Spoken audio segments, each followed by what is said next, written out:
ओम नमो भगवते वासुदेवाय। आपका एक बार फिर से स्वागत है आपके अपने चैनल दिव्य दर्शन बाय मंजू में। भगवान पुरुषोत्तम की कृपा आप पर सदा सर्वदा बनी रहे। आज आप रसपान करेंगे पुरुषोत्तम मास महात्म्य के अध्याय 9 का। इससे पहले के अध्यायों को सुनने के लिए आपका दिल से धन्यवाद। इससे पहले के अध्याय में आपने जाना था कि किस प्रकार मेधावी मुनि की कन्या उनके मरने पर विलाप कर रही थी।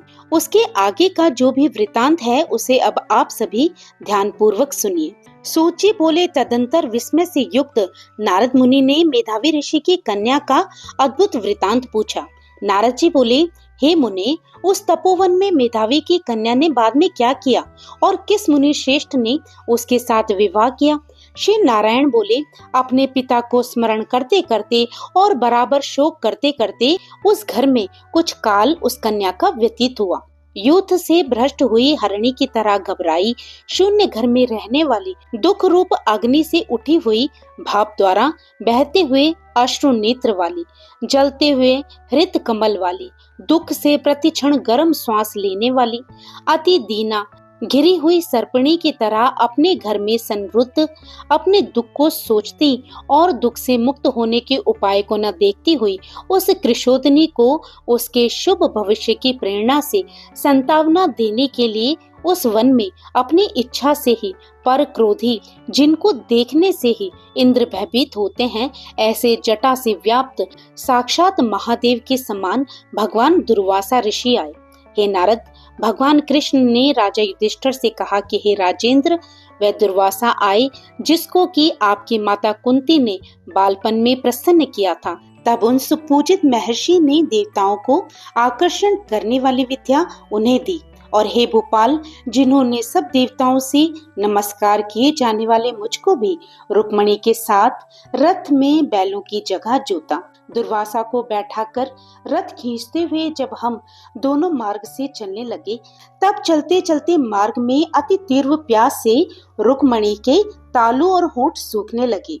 ऐसी जल चाहने वाली रुक्मणी ने जब मुझे सूचित किया, तब कंधे पर रथ की जोत को रखे हुए चलते चलते ही पांव के अग्रभाग से पृथ्वी को दबाकर रुक्मणी के प्रेम के वशीभूत मैंने भोगवती नाम की नदी को उत्पन्न किया।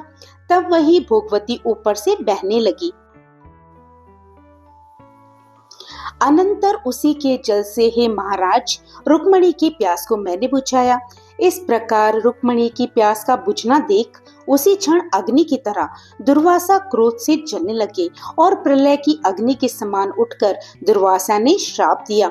बोले, बड़ा आश्चर्य है हे श्री कृष्ण, रुक्मणी तुमको सदा अत्यंत प्रिय है, अतः स्त्री के प्रेम से युक्त तुमने मेरी अवज्ञा कर अपना महत्व दिखलाते हुए इस प्रकार उसे पानी पिलाया, अतः तुम दोनों का वियोग होगा। इस प्रकार उन्होंने श्राप दिया था। हे युधिष्ठिर, वही ये दुर्वासा मुनि है, साक्षात रुद्र के अंश से उत्पन्न, दूसरे काल रुद्र की तरह महर्षि अत्रि के उग्र तप रूप कल्प वृक्ष के दिव्य फल, पतिव्रताओं के सिर के रत्न, अनुसुया भगवती के गर्भ से उत्पन्न अत्यंत मेधा युक्त दुर्वासा नाम के ऋषि, अनेक तीर्थों के जल से भीगी हुई जटा से भूषित सिर वाले साक्षात तपोमूर्ति दुर्वासा ऋषि को आते देखकर कन्या ने शोक सागर से निकलकर धैर्य से मुनि के चरणों में प्रार्थना की। प्रार्थना करने के बाद जैसे वाल्मीकि ऋषि को जानकी अपने आश्रम में लाई थी, वैसे ही ये भी दुर्वासा को अपने घर में लाकर अर्घ पाद्य और विविध प्रकार के जंगली फलों और पुष्पों से स्वागत के लिए आज्ञा लेकर आदर पूर्वक पूजन कर तदंतर हे राजन, ये कन्या कहने लगी।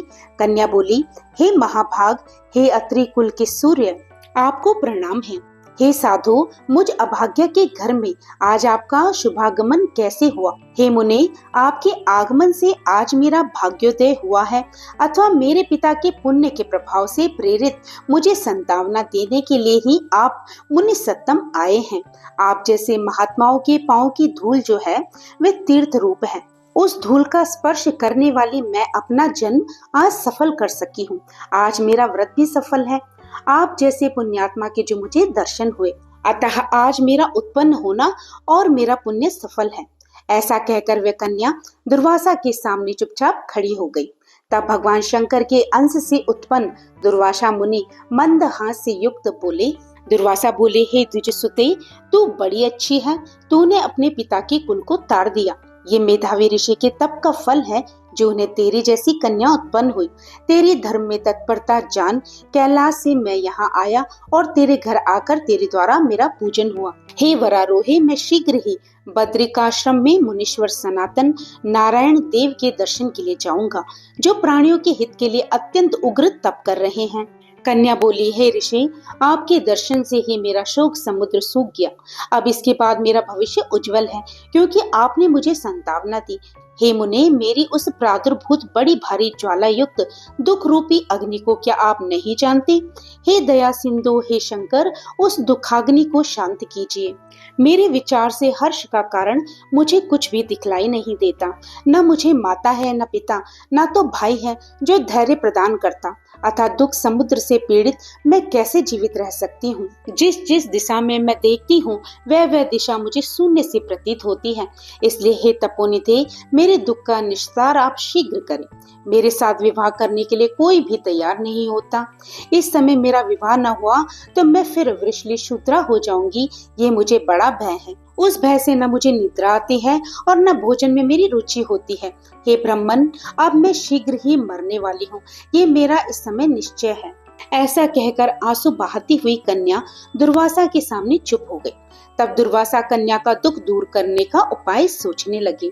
श्री नारायण बोले, इस प्रकार मुनि कन्या के वचन सुनकर और इसका अभिप्राय समझकर बड़े क्रोधी मुनिराज दुर्वासा ने उस कन्या का कुछ हित विचार पूर्ण कृपा से उसे देखकर सारभूत उपाय बतलाया। दुर्वासा जी ने उस कन्या को जो भी उपाय बतलाया उसका वृतांत आप सभी अगले अध्याय में जरूर सुनिएगा। और हर बार की तरह अगर कथा पसंद आई हो तो इसे लाइक कीजिएगा, और अगर आप मेरे चैनल पे नए हो तो प्लीज मेरे चैनल को सब्सक्राइब करना मत भूलिएगा, ताकि आने वाली भक्तिमयी कथाओं को आप इसी प्रकार से सुन सकें। तो फिर प्रभु का नाम लेते रहिए और पुण्य के भागी बनते रहिए। जय श्री कृष्णा, राधे राधे।